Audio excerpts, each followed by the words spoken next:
greetings to all of you. I'm Mr. Chelizar Bustamante, and I will present to you about layout, building lines, and construction of formwork. So, in layout, building lines, and construction of formwork, there are the key factors in building a house or an establishment. Before we proceed in discussing this, I just want to talk about what kind of tools we'll be using in order for us to lay out building lines and construct a formwork. One is measuring tools.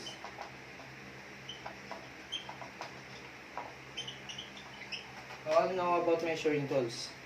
There are tools that is as a gauge or as a numerical indicator to determine measurement of an object or a area.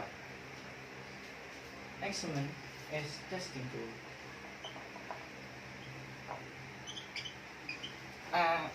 May I just add marking tools? Kasi di naman naghiwalay yung measuring tool at marking tool. Kasi once you measure, magmamark ka or magbibigay ka ng indicator na dun yung endpoint ng measurement mo. Or dun sa planning, dun mo makikita yung dimension. Nasa mark ng, dahil nandun yung mark. So in testing tools, proceeding to testing tools, there are tools to test the horizontal, vertical, diagonal, and the accurateness level of your project, like steel square, speed square, L square,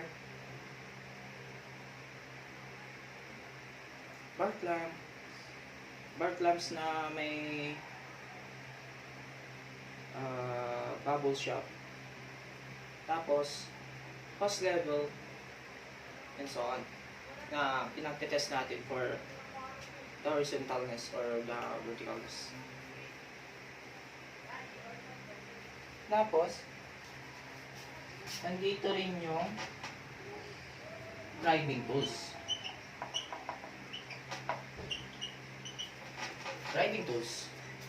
So, in driving tools, sila yung ginagamit natin to driven or to drive a certain object.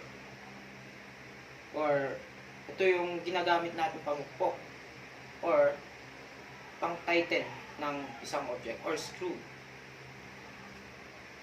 Dito kasi ginagamit natin yung driven as pang-stick ng butterboards or pag-fix ng formwork to each restricted na area. So, the next one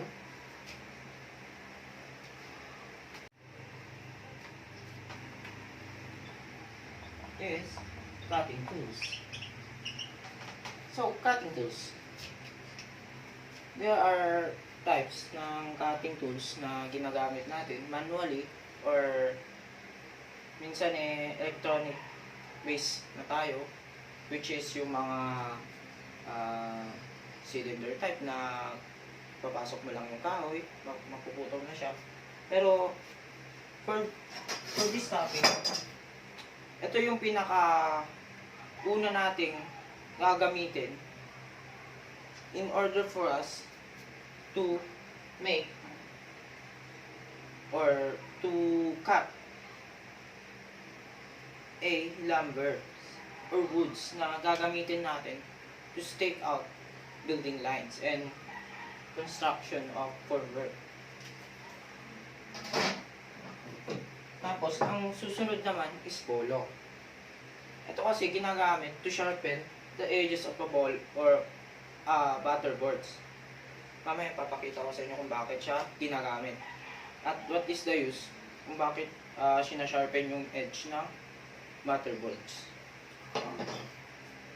So for now, I just want to discuss to you about the butter boards.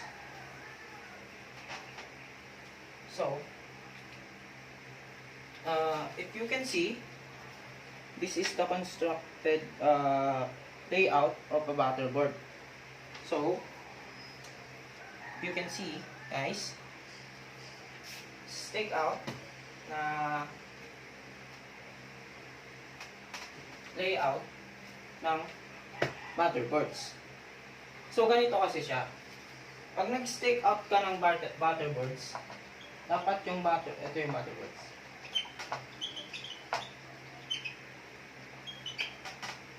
Dapat kasi yung butter boards mo, ang measurement ng butter boards is 6 feet.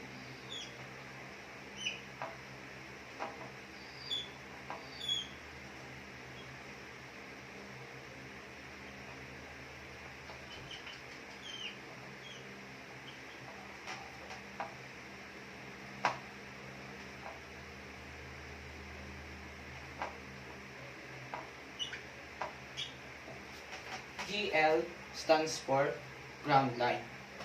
So, siya yung ground line. So, ang complete measurement ng butter boards na nag-stick, it's 6 feet. 6 feet siya. So, pag susumain mo, dun sa outermost, yung hindi mo ni-stick out, yung hindi mo dinig, hindi mo siya binary to the ground. Yung natira dito, which is dito, is measured 4 feet. So, ang matitira doon sa baba is less than 2 feet. Bakit? Bakit less than 2 feet? Kasi yung pag-sharpen ng butter boards. At nadudurog din kasi yung ends ng butter boards. Dito din sa end dito, nadudurog din. So naka-less than na talaga yan. Kasi mini-measure yan. Bago nila dinidig yung butter boards, mini-measure nila yan kung ilan yung pumapasok. So, kung susumain natin, yung pag-stick ng butter boards ay ganyan. So, magiging factor kasi yung lupa upang tumigas yung butter board. Hindi naman kasi lahat ng lupa matitigas. So, minsan, kailangan din natin mag-stick ng butter board below ground line na 3 to 4 feet. Depending, kasi yun yung nag-hold dun sa pag-stick natin ng butter boards. Kung hindi nila gagawin yun, magko-collapse yung butter boards. So for now, in construction of butter boards, kailangan 3 yung nag-stick. In a one corner, 3 yung may stick na butter boards. Which is, ganito siya. Ganito yung form niya. Ganyan talaga ako mag-drawing. Sensya nyo na. Ito yung top view niya.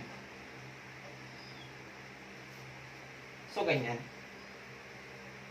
Dapat 3 yung butter boards na na-stick na pinagdudugtong na horizontal support. Dapat pinagdudugtong siya ng horizontal support. At dito sa horizontal support, dito mo i-lay out yung measurement of your building. So, mamaya natin i-discuss yun.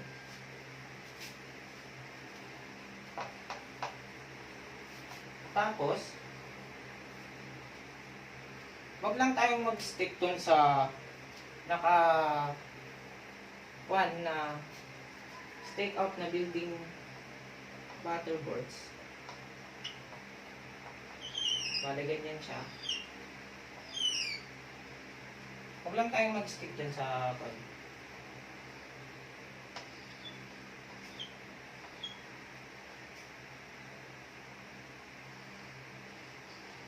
dahil naka-build sa lupa. Huwag lang tayong mag-stick dyan. Kasi ganito yan.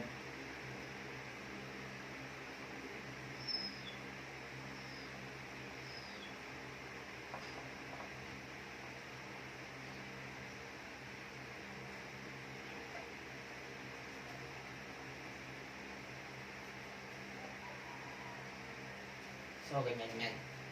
Ito yung ground lines. Ito yung mga ground lines. Ito yung mga ground lines. Dito siya binary yung mga stake out building butterboards. Ganyan yung mga tulis-tulis na, diba? So, ganyan. Patulis. So, kung ganyan yan, hindi naman siya matigas o the else na pag nilagyan na siya ng horizontal support, matigas na yan. Hindi. Kailangan mo pa rin, ito yung horizontal support. Ito yung horizontal support.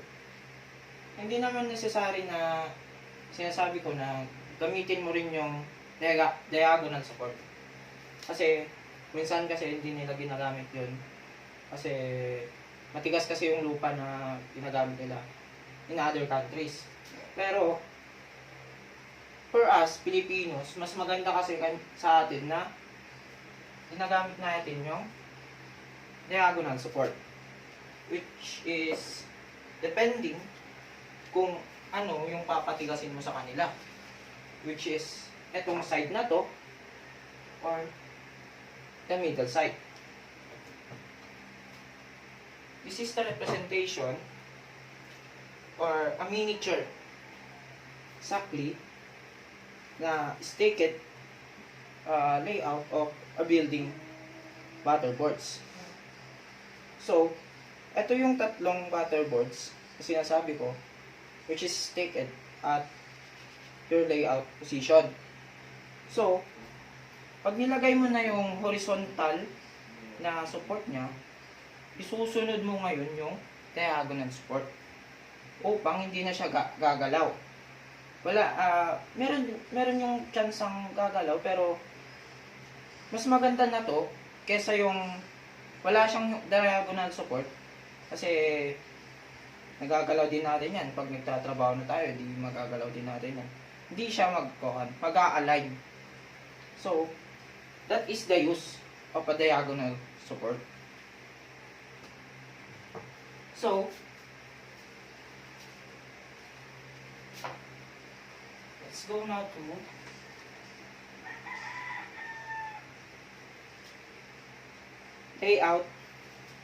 layouting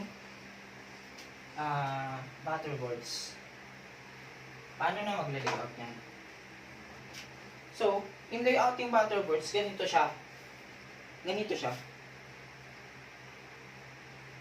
For example, ito yung layout ng butterboards mo. Ito yung kanina, yung structure of isang form ng butterboards lang. Yung isang grupo lang. For now, magle-layout ka na ngayon ng layout mo na yung ibang butterboards. Which is para ma-determine mo na yung position of your house na itatayo or the establishment na itatayo mo, which is 4 sides siya. Kailangan mo siyang 4 sides. So in the top view, ganito siya.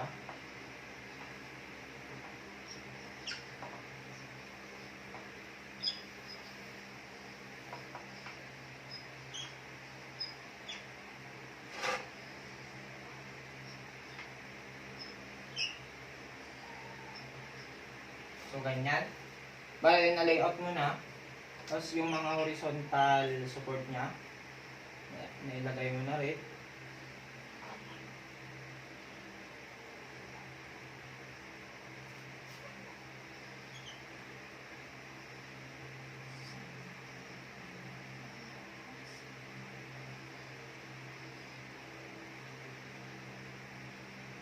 So, ayan. Wala, sorry. So, andun. Ganyan yung top view niya. Pag na-layout mo na yung buong building lines. Yung layout na namin. So, ngayon, determine mo na. Kasi may plano ka eh. May floor plan ka eh. Bago ka bumuo, ito, may plano ka eh. Which is, yung plano mo is floor plan, and the second one is the foundation plan.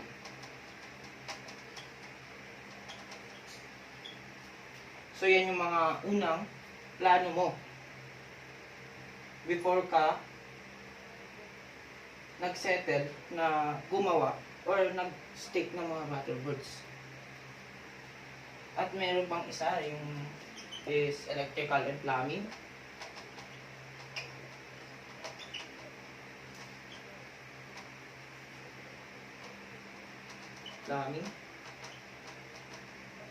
Pero hindi na natin kasi ito yung plumbing at yung electrical eh. So, dito lang tayo sa, mag-stick lang tayo dito sa floor plan and foundation plan. So, nabuo mo na yung plano mo. Nakaset ka na ng building lines. Nag-set ka na ng butterboards. Ngayon, kukunin mo na yung establish na position ng measures. So, here is an example of a floor plan. So, ito yung plano mo dun sa ginawa mong plano, which is gumawa ka na ng floor plan, which is ganito siya. May mga rooms, divided siya. So, ganyan. May mga rooms. So, yung dimension nito, yung dimension ng length and width is 13 by 14. So, that's mean, kung ito yung is niya, this is the is. Kasi nandyan yung entrance, yung front door. Kasi dapat nakaharap yan sa is. Which is, pag nilayout mo siya sa butterboards, pag nilayout mo na siya dito, yung measure niya, nilayout mo na.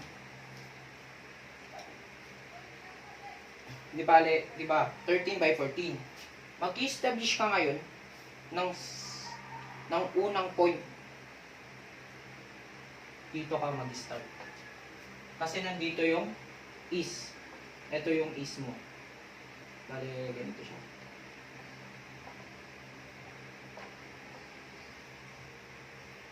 Palitan ko lang. Sorry. So, yeah. So, ito yung una mong establish na line. So, nandito yung unang line. Ang una mong kukunin is 14. Kukuha ka ngayon dito. Tapos, magme-measure ka papunta dito. Kabila.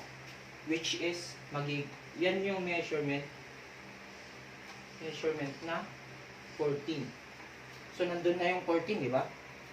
So, dito naman, dito ka naman magsisimula. Which is, mag-i-start ka na. Pag ganito, tapos, pupunta dito. Pag kinuha, di ba kung mineasure mo nga, tapos, nag-mark ka, is 13. So, ngayon, lalagyan mo siya ng pako. Magditripan ka ng pako dyan. Before the line. Tapos, and so on and so forth. Ganito yung gagawin mo. Di ba nga, nag-establish ka na ng line ng measurement mo. So, ibig sabihin, in all sides na yan, gagawin mo. So, ito siya. Ang gagawin mo kasi dito, wag mo lang, pag nag-establish ka kasi dito, dito at dito, papunta dito, wag mong lalagyan ng measurement muna. Ang gagawin mo muna dyan, kukuha ka ngayon ng string, yung string, which is a nylon string. Ito, bago mo markahan yan. Bakit? Pag di ba nandito yung pako? Pag kinunik mo dun, tapos, kukuha ka na ngayon ng testing tool. Yung testing tool na steel square. Tapos, papunta dito. Dapat dalawa kayo. Hahawak nan. So, pag na-establish na yung dalawang point, kukuha ka ngayon ng steel square. So, bali ganito yung steel square. Ganito yung position ng steel square. So, nandyan siya. Position of steel square. Para mas madali yung galawan, nandyan na yun. Yung steel square nandyan na. So, ibig sabihin, pwede naman, kung ayaw mo naman ng ganyan, kasi pwede rin naman na shortcut mo na lang, pwede rin naman ganito.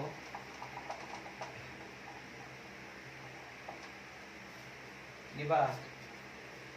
Pagkadating mo dito, pwede ka naman magbilang papunta dito na kagaya dito. Kung ilan yung gap nila, kasi magkakaparehas naman yung measurement ng lahat ng butterboards. Kung ilan yung gap niya sa end, ito kasi yung end, kung ilan yung gap niya dito, siya rin yung gap niya doon, para ma-establish mo yung line. Tapos ganun din siya dito. Para mabuo mo yung measurement niya. So, ito na yung layout. Ito na yung layout ng isang establishment or a house.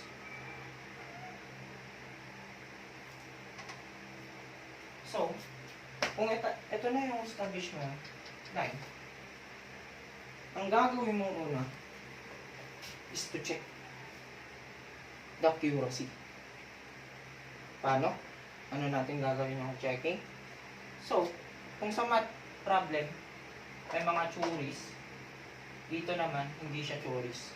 Ito ay proven kinds or methods para matesting mo kung accurate ba yung ginawa mo, yung pagle-layout mo ng measure. So, first way 1 is the 30, 40, 50 degrees. Ano siya ginagawa, yung 30, 40, 50? Is it simply as chicken, sabi nga nila, kasi ito yung pinakamadali sa lahat ng method. Ang gagawin mo lang talaga sa 30, 40, 50, 30, 40, 50 method is mag-measure ka dun sa unang intersection na ginawa mo ng line, dun sa string. Tapos magme-measure ka ngayon dun sa string ng 30 sa una. Tapos dun sa pangalawang line is 40. So ganun na, di ba? Ito yung 30, ito yung 40. Tapos ngayon may measure mo yan. Kung yan at pag dito sa 30 at dito sa 40, nakuha mo yung 50 na measurement, ibig sabihin, tama yung ginawa mo. The second way, which is the second way na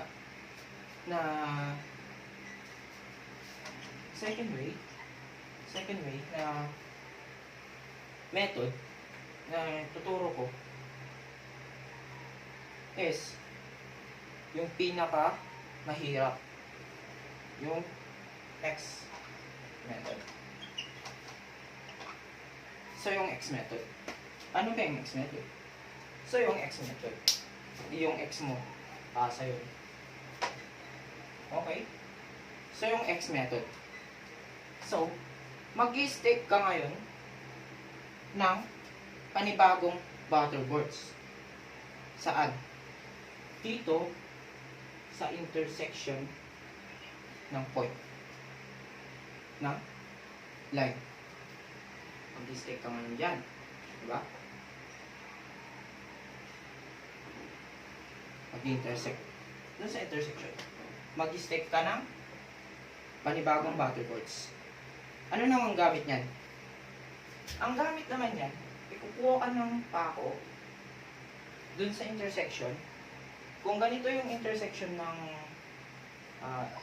halimbawa, ito yung intersection, tapos ito yung sinasabi kong stick na butterboards, ilalagay mo lang yung pako dito.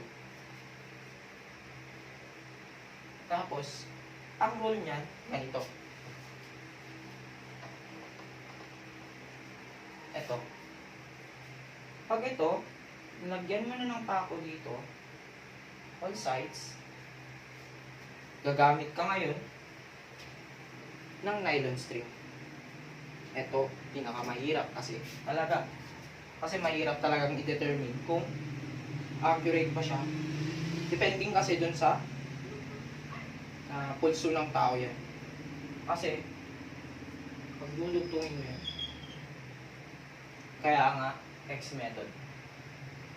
So, ganyan siya. String siya. Ang rule naman yan, kung bakit siya sinabing sa way na mang-determine na okay yung ginawa mo is, ito siya.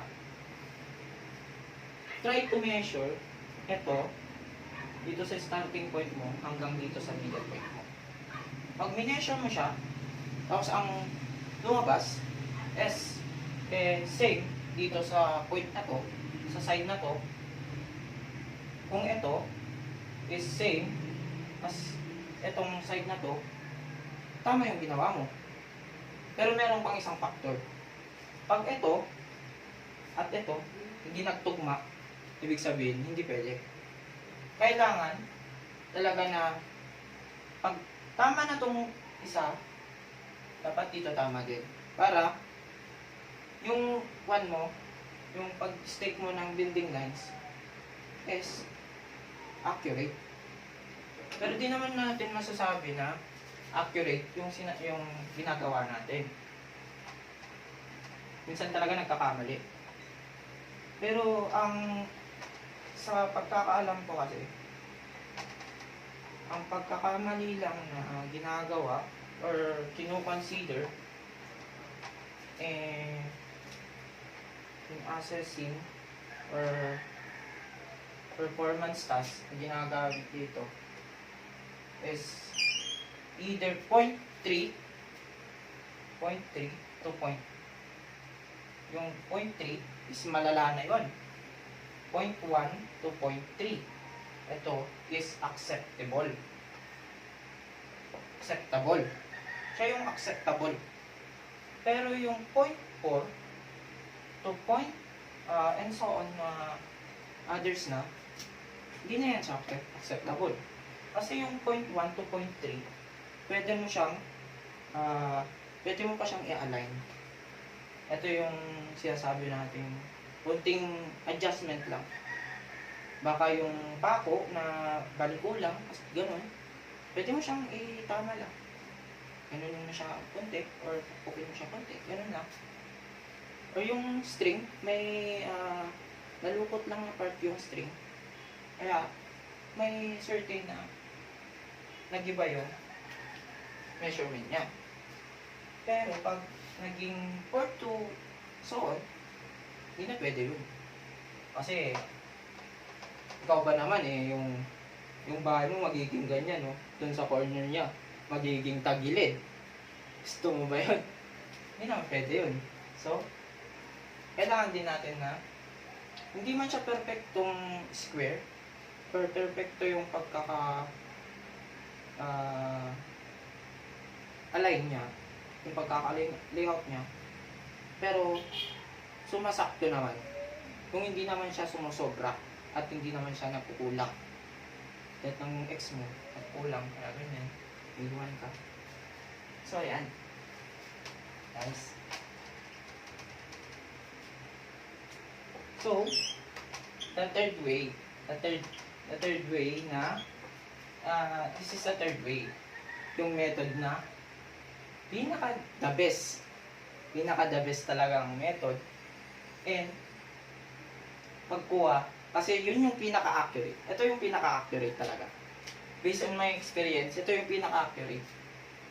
Kasi ito yung sasabing accurate talaga.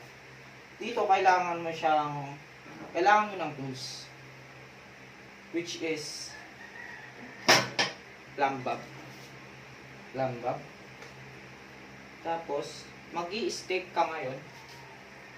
Ito. Nag-lambab ka na. Dun sa isang, kung ito yung, wait lang. Diba ito yung side.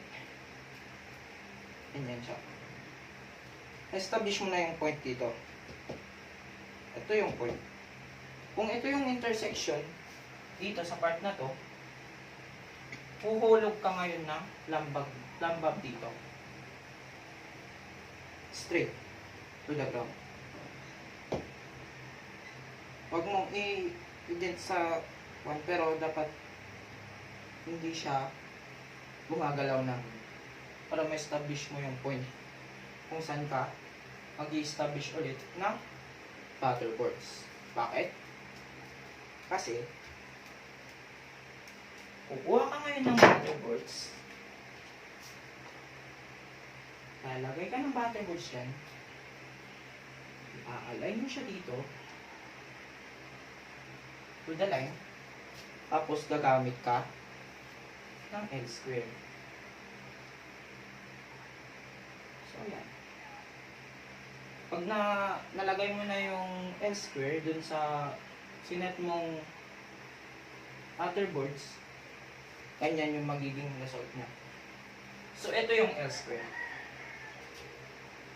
Kung ito, the rules kasi nito is, kung accurate siya dito, sa part na to, kasi, pag accurate na siya, dito sa part na to, 90 degrees siya, di ba?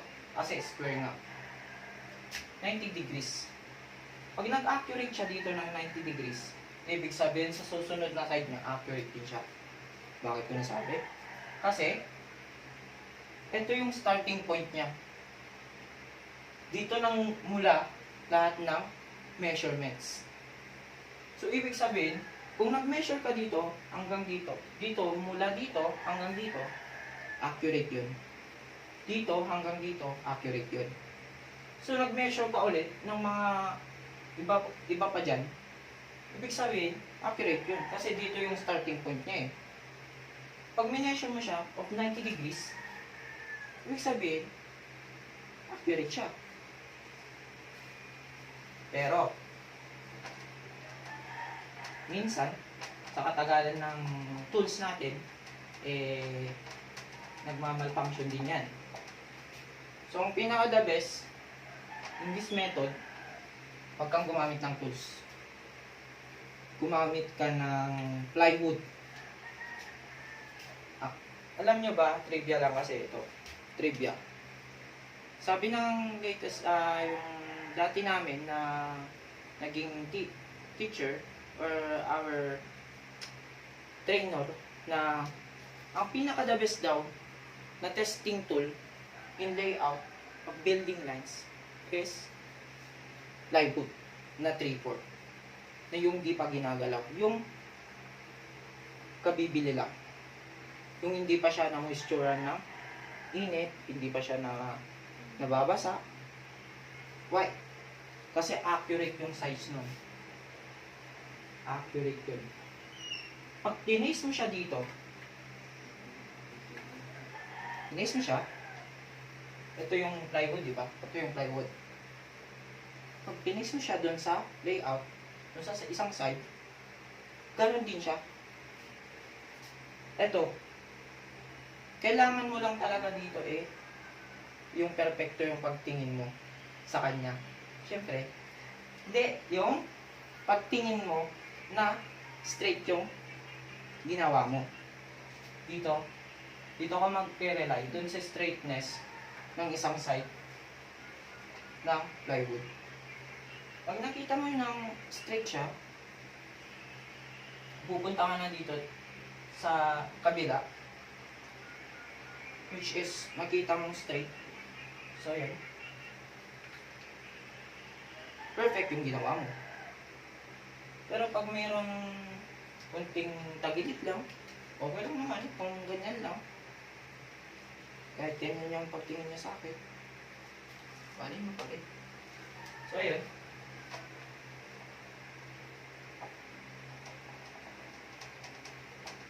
So, ganun yung pag-test ng accurateness of a building line.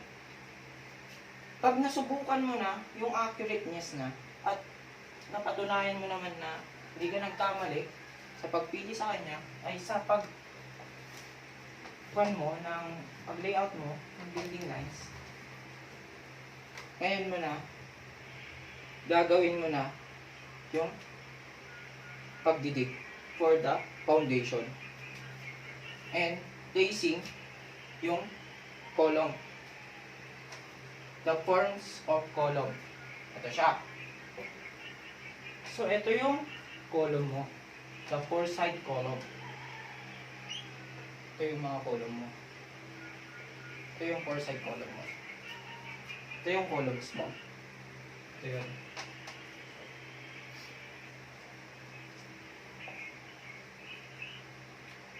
So, yung column mo, mag-extend lang siya ng konti for the foundation.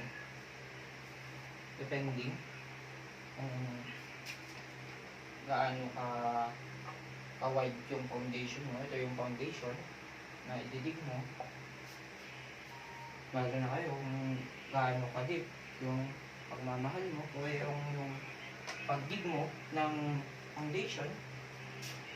So, nasa sa inyo yun. Pero, dapat yung foundation mo sumasakto dun sa standard na 1 feet by 1 feet by 1 feet. Alam niyo ba to? Width, length, and height of the foundation.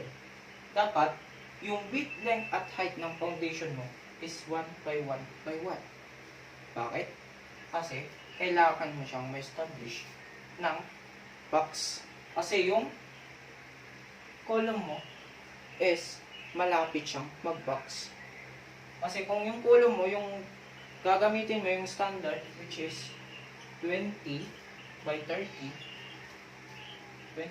centimeters na size of column, edi pwede mo siyang gamitin. Pero pag yung column mo is 50 centimeters to 100, dito mo na pwedeng i-extend yan ng 2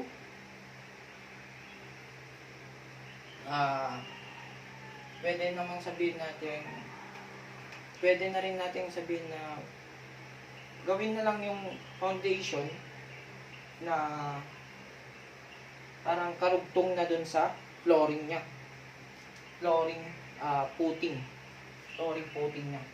So, ang puting naman, ito siya. Pag nagdig ka kasi, ng excavation, which is ito yung ground line. Ito yung ground line. Ito yung dinig mo.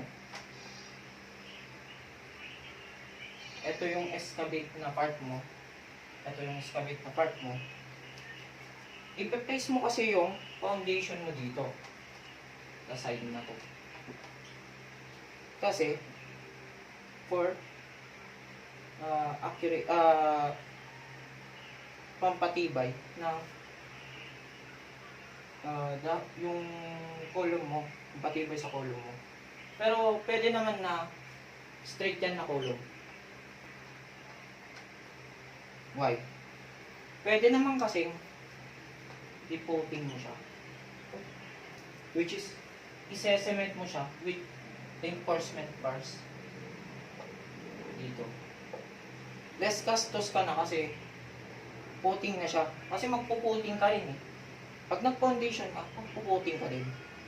Maglo-low beam ka rin. Yung low beam mo, which is nandito siya, nandito yung coating mo, idadagdagan mo na lang. Which is, matigas na yun. Kung commercial lang. Yung para sa mga bahay lang. Eh, minsan, hindi na natin ginagamit yung puting.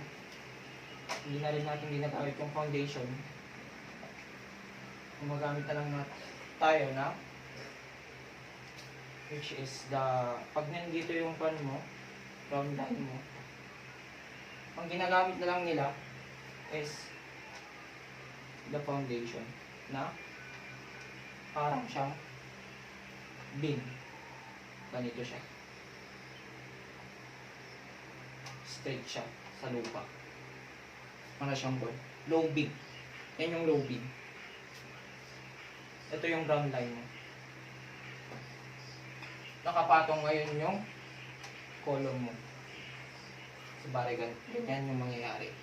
Matigas naman yan. Pero, ang tendency lang kasi, nang hindi ka gagamit ng footing or foundation, is pwedeng umagsak yung building mo. Pero, hindi naman siguro. Kasi, tigas naman yung lupa na pinagkakapitan. So, in constructing of column and formwork, kailangan mo na ng mga tao talaga dito. Dun sa layouting kasi kahit na dalawa lang kayo or tatlo lang kayo, pwede na. Pero pag nandito ka na sa part na magko-construct ka na ng formwork, eh kailangan mo na ng mag-i-establish ng column at mag-i-establish of stripping yung formwork, stripping ng reinforcement bars niya, tapos yung foundation plan niya. Kasi kailangan mo yun. So, pag na-establish mo na siya, ang next naman yan, pag na-establish mo na siya, nakadig ka na, naka-excavate ka na ng lalagyan mo, which is gagawa ka na. Like may miniature, gagawa ka na ng column mo. Formwork. Ito yung sinasabi kong formwork. Ito yung miniature ng formwork. Anong gamit ito? So, bali ganyan siya. Pag yung ito yung ginagamit. Ganito yung form. Sa top niya. Ganyan yung top view. So, bali ganyan siya. Pag yan, nilagay na, ang paggawa kasi niyan, ang paggawa ng formwork, wait lang, is lang. So, nandito na tayo sa construction of formwork, diba?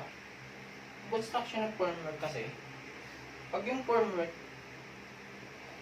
magre-rig ka, tapos yung ginamit mong size ng column mo is 20 by 30, ganito ngayon ang gagamitin mo. Kukunin mo yung 30. Yung 30, i-rip mo siya. Ito yung rip na 30. Yung 30. Pare, ang kwan yan, 30 by 8 feet. 8 feet kasi yung kwan, hindi mo naman pwedeng kalahatiin lang. 8 feet to. 8 feet. Kasi 8 feet yung... Tapos ito, nagme-measure siya ng 30 centimeter lang. Ha? 30 centimeter. So, ngayon, papatungan mo siya ng any kind na kahoy na hindi naman necessary yung 2x2 or 1x2. Pwede naman 3x2. Depende sa inyo kung anong lumber yung gusto nyo.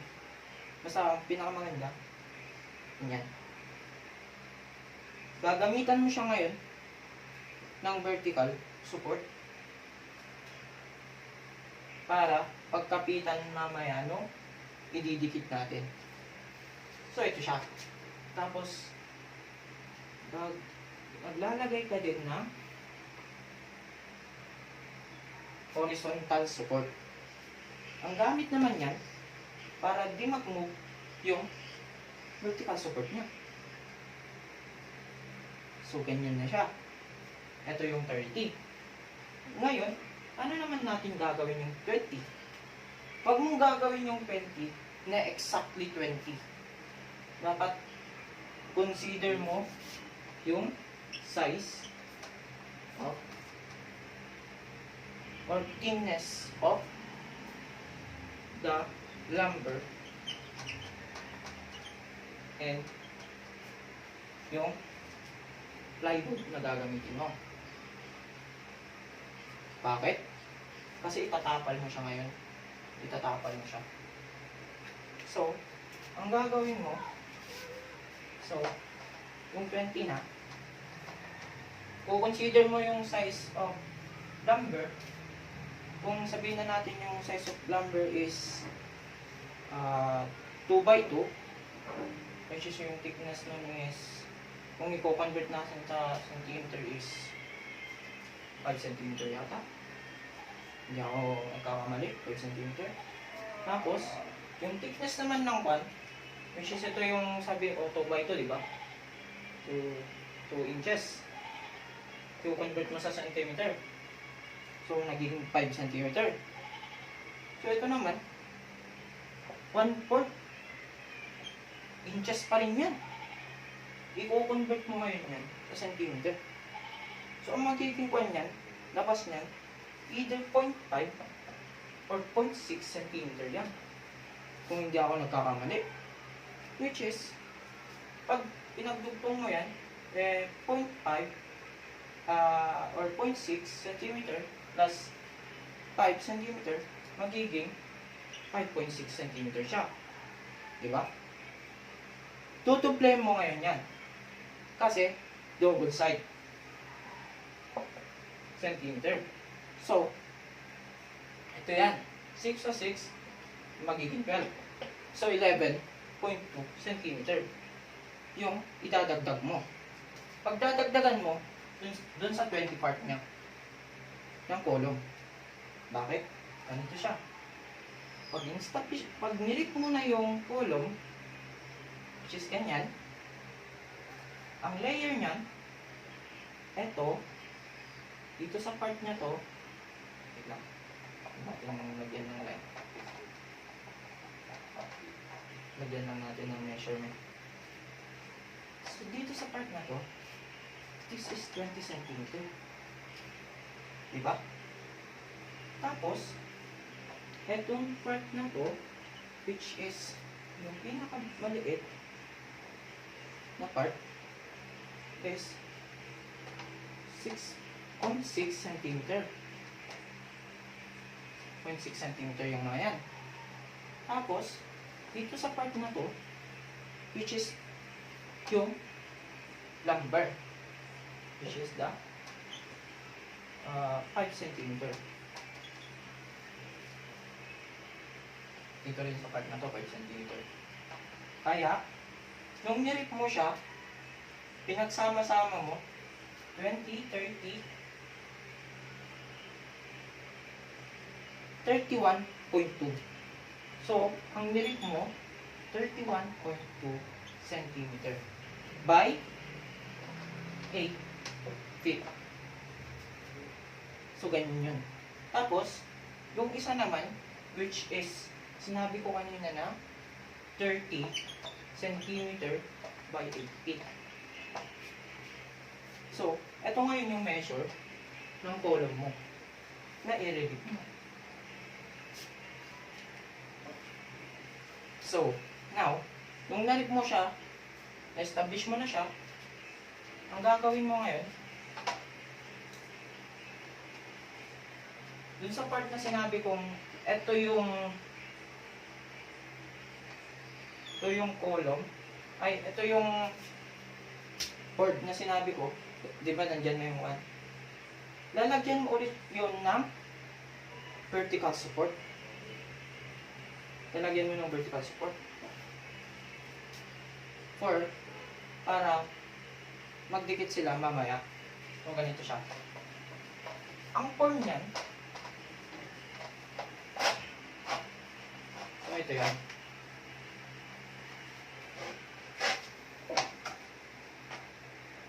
So, bala ganito yan. Ito yung 30 degrees. Ay.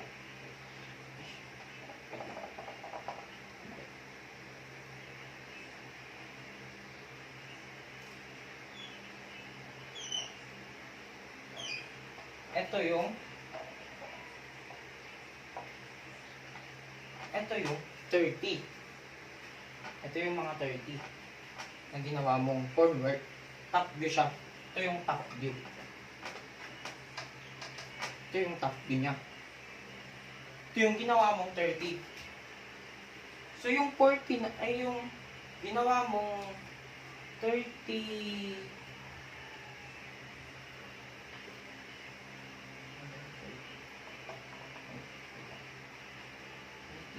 31.2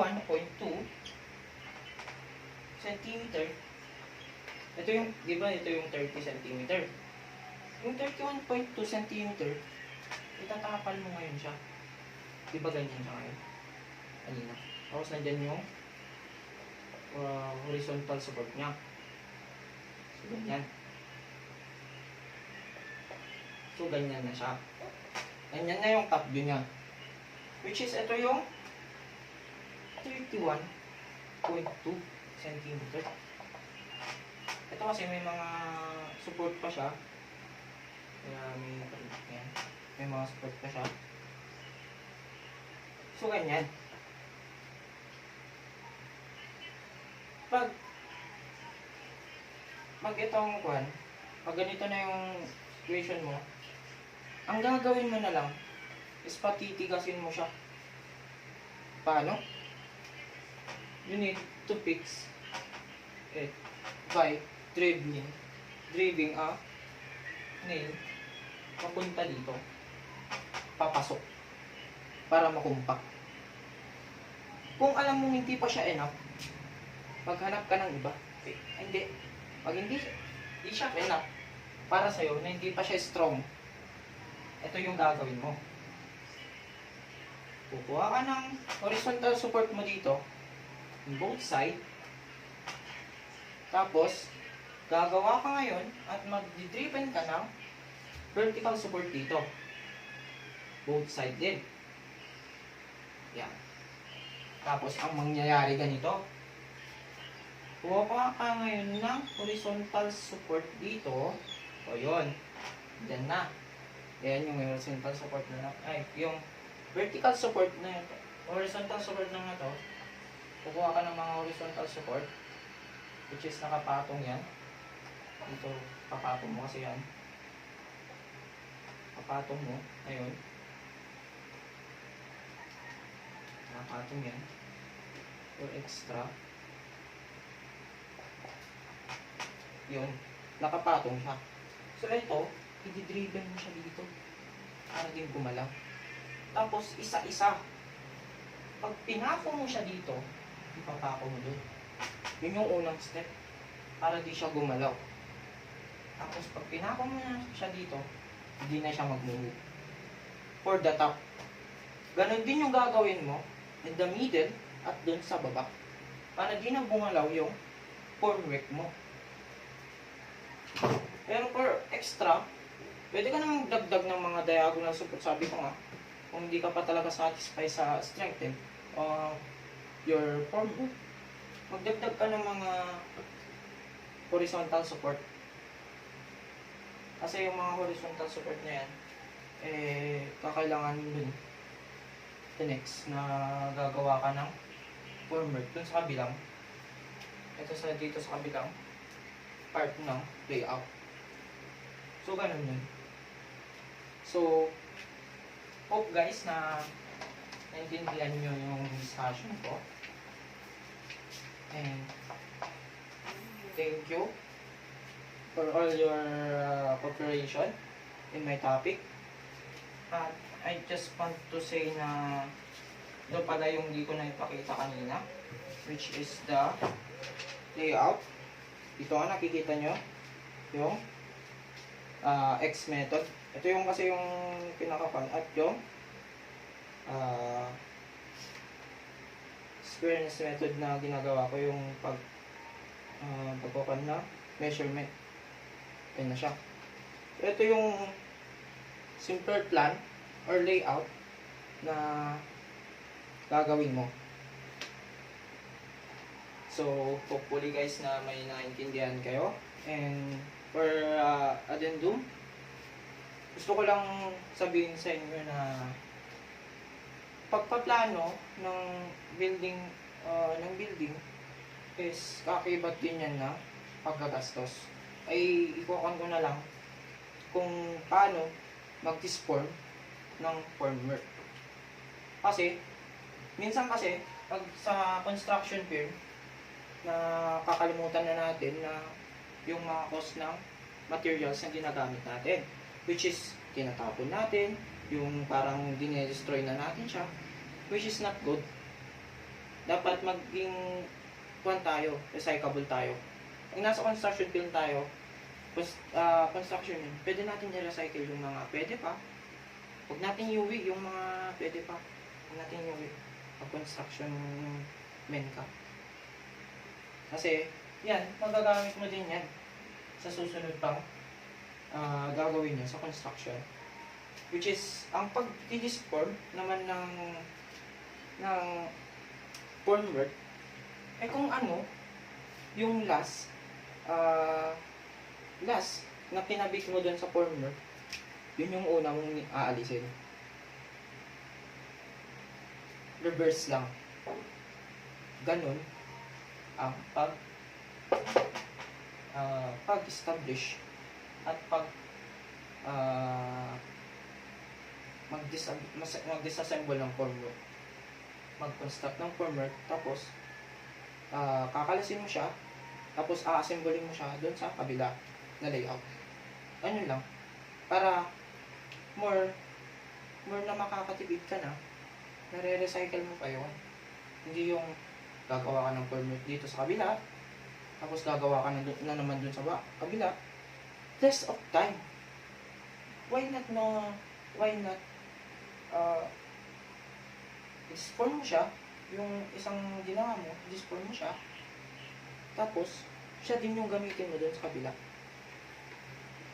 for purpose na gusto mo makatipid.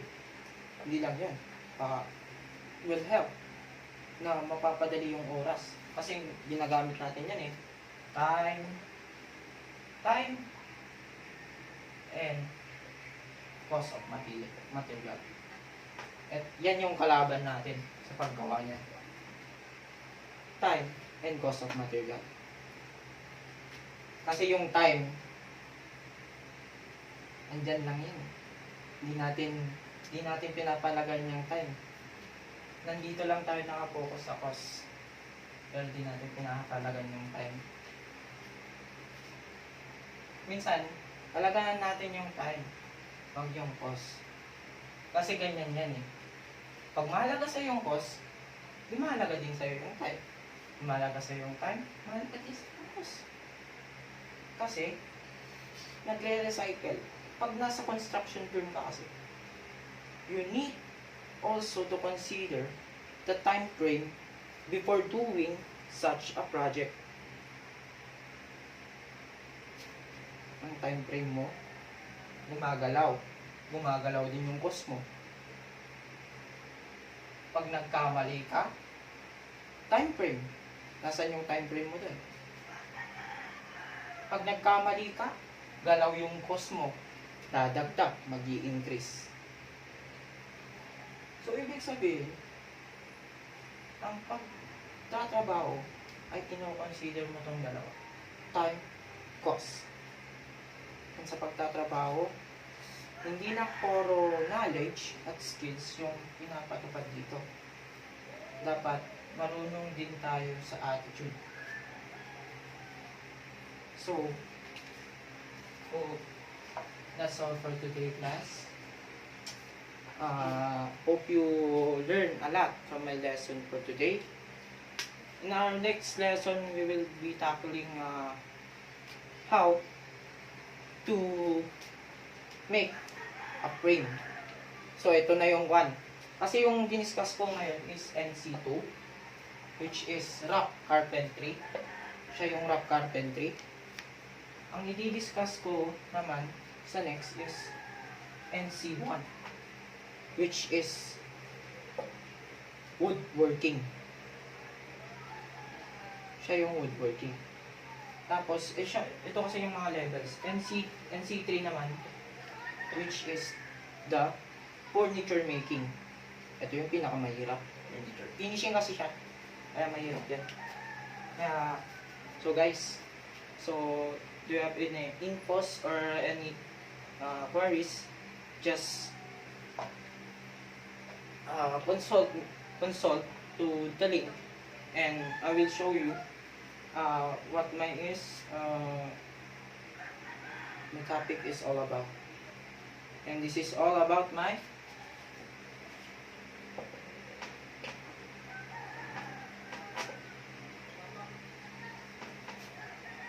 God bless.